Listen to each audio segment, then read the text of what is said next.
नमस्कार, मैं दीक्षा सिंह बोल्स्काई में आपका स्वागत है।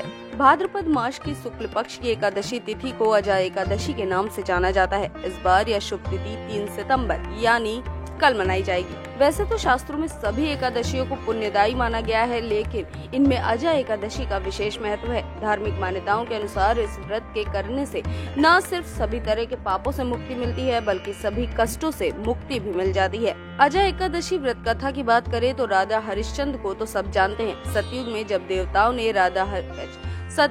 देवताओं ने राजा हरिश्चंद्र की परीक्षा ली तो उन्होंने सपने में अपने वचन की खातिर संपूर्ण राज्य ऋषि विश्वामित्र को दान में दे दिया।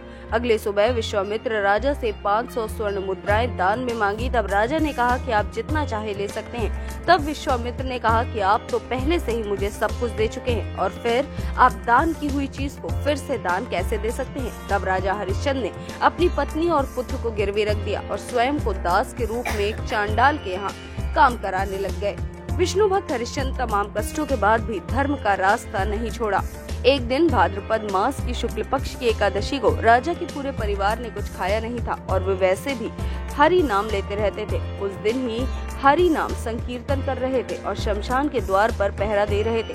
तभी उन्होंने देखा कि राजा की पत्नी अपने बेटे रोहितवास का मृत शरीर हाथों में रोते हुए शमशान की तरफ चली आ रही है। इस पर राजा ने अपने पुत्र का दाह संस्कार करने के लिए पत्नी से पैसे मांगे, क्योंकि राजा चांडाल के सेवक थे और उन्हें अपने मालिक से आज्ञा प्राप्त थी कि जो भी अंतिम संस्कार कराने आएगा उससे कुछ न कुछ शुल्क अवश्य लिया जाएगा। लेकिन रानी के पास देने को कुछ नहीं था तो उन्होंने साड़ी का टुकड़ा फाड़ कर दे दिया।